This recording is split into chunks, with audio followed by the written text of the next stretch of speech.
Dear students, good morning to all. First of all, I welcome you all in this online lecture series.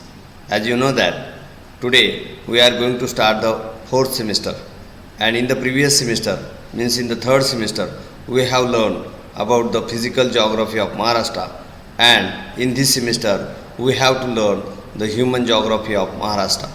Subject code is GG 232. Today we have to see what is the syllabus of the human geography of Maharashtra. And as you know that there are two parts of geography of Maharashtra. First part we have already completed in the previous semester, and today we have to see what points we have to cover in this semester. And so let us start, or let us see what is the syllabus of human geography of Maharashtra. So the first topic of this subject is population of Maharashtra, and subtopics are there: population growth and distribution. In these subtopics we have to cover the four major learning points. First one is, that is A, population growth in Maharashtra, how population is increased after the independence, and how there is the distribution of population throughout the part of Maharashtra. So the second point is population distribution in Maharashtra. As you know that there is a diversification, or there are various factors which affects on the distribution of the population. There it may be physical, economic, social, political, and many more. But wherever there is a variety or differences in the distribution of population, we have to see about the Maharashtra. Third point is spatial distribution of religions in Maharashtra. As you know that India is a secular country, and that's why there are various religions, various castes, creeds, and many systems are there. And that's why along with India, Maharashtra also experiencing the secular system of caste, creed, and religions. And that's why there are various religions throughout the part of Maharashtra. It may be Hindu, Muslim, Christian, Isai, Sikhs, and many more. So how these religions are spread, or how these religions are distributed spatially, we have to see about the same. And the last point we have to cover, that is migration in Maharashtra. It is the demographic process by which the population get disturbed. That means somewhere it is increased, or somewhere it is increased, and that's why migration is also one important factor so far the demography of Maharashtra is concerned. And that's why we have to cover the migration in Maharashtra. So thus, with the help of these 4 points, we have to cover the first chapter, that is population of Maharashtra. Second chapter, agriculture in Maharashtra. As you know that India is an agrarian country, and most of the people of India as well as Maharashtra are depend on the agriculture for their livelihood.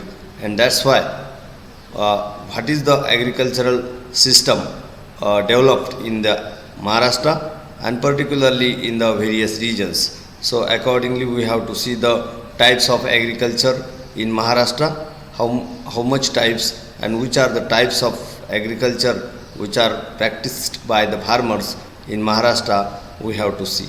In the subtopics, second subtopic is problems and prospects of agriculture in Maharashtra.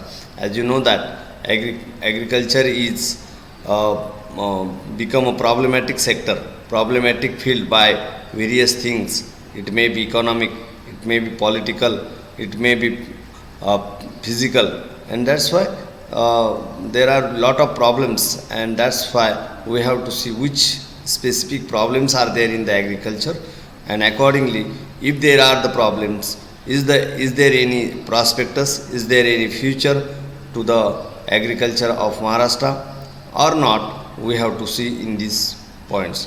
And in the learning points, we have to cover the major food crops, which is wheat, rice, bajra and jawar in Maharashtra.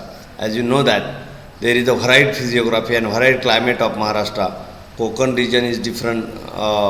Konkan region having different type of climate, while as Vidarbha and Marathwada, which is the plateau of Maharashtra, which is also having different type of physiography and the climate in Maharashtra. So accordingly there is a differences in the crops, particularly major crops, and that's why we have to see the major crops in this chapter or in these learning points. Next point is major cash crops: cotton, sugarcane, grapes in Maharashtra. Wherever there is a favorable condition for the growing the cash crop, people or farmers are growing cash crops as like cotton, sugarcane and grapes. So where these cash crops are grown by the farmers in Maharashtra, we have to see. And the last point we have to cover: problems and prospects of agriculture in Maharashtra. As I already stated that problems are there, but at the same time there are prospectus. There is a future, and there is a huge future for the agriculture in Maharashtra, and that's why we have to cover the third point, that is problems and prospectus of agriculture in Maharashtra. Thus, taking into consideration these 3 points, we have to cover the second chapter, that is agriculture in Maharashtra. Third chapter is industries in Maharashtra. As you know that we have adopted a mixed economy, that is not completely depend on the agriculture. We also practicing industrialization, or we are also focusing on the development of industries, and most of the industrialists attracted towards the Maharashtra, and most of the industries are located established in the Maharashtra. That's why we have to focus the industries in Maharashtra. First one is types of industries. It sometimes according to the raw material, according to the product, according to the finished product, there are variety of industries. Sometimes there are footloose industries. Sometimes there are food-based industries.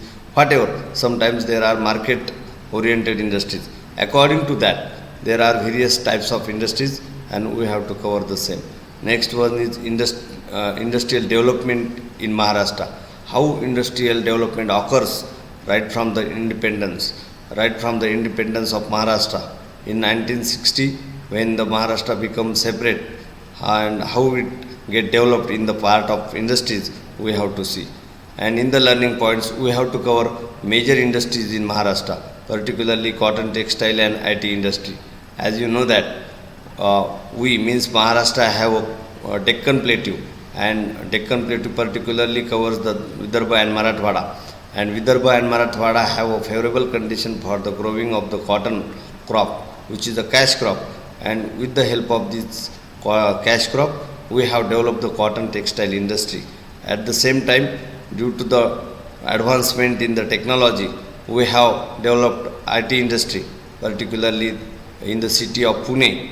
Up to some extent there is a development of IT industry in Mumbai, as well as in Nasik, Aurangabad, and some patches are there wherever there is a development of an IT industry. And in this point we have to cover the cotton, textile and IT industry. Second point is MIDC and industrial. MIDC is the short form of Maharashtra Industrial Development Corporation, and industrial development in Maharashtra.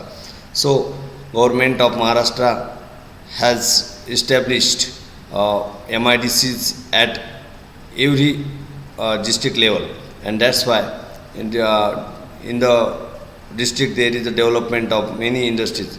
Accordingly, how these MIDCs are developed throughout the part of Maharashtra, we have to see. And the next one is problems and prospectus of agro-based industries in Maharashtra. As I have already stated that Maharashtra is a state which covers, or which mostly do the occupation of agriculture, and that's why for the development of agro-based industries, Maharashtra government has took the initiatives, and particularly with the material which is come from the agriculture field, Using that raw material, we are trying to develop the agro-based industry. And as you know that sugarcane and wine industry is flourished throughout the part of Maharashtra, and that's why we have to see what are the problems and what are the prospectus of these two industries, particularly in Maharashtra. And the last chapter, that is fourth chapter, we have to see transport and communication in Maharashtra. As you know that transport is nothing but the carrying goods and luggage from one place to another, and how the transport and communication is developed in Maharashtra, we have to see. Second point is also we have to see, that is communication. And in the learning points, we have to see transportation in Maharashtra. There are roads, railways, air and water transportation. As you know that there is one international two international airports, that is Mumbai and Pune. So accordingly, using these air transport, how we can do the national as well as international transport with using these two international airports. At the same time, we have to see about the development of roads, railways and water transportation. Next one is major transportation projects in Maharashtra. Government of Maharashtra is now focusing on the transport system or transportation projects. First one is the express highway, Samruddhi Mahamarg and metro. This is the recent news that we, means Nasik people, also having the facility. We will also having the facility in the of the metro in the coming days, and that's why how government is focusing on the development of this Samruddhi Mahamarga and metro, we have to see. And the last point we have to cover, that is communication in Maharashtra, print media, electronic media and social media. As you know that this is the era of communication. This is the era of transportation, and how this communication and transportation develop through the print media, electronic media and social media, we have to see. So using these 3 points, we have to cover the 4th chapter, that is transport and communication in Maharashtra. So this is all about the syllabus of human geography in Maharashtra. So in the next lecture, we have to cover the 1st chapter, and thus we have to finish this syllabus of human geography of Maharashtra. Today we stop here. Thank you very much.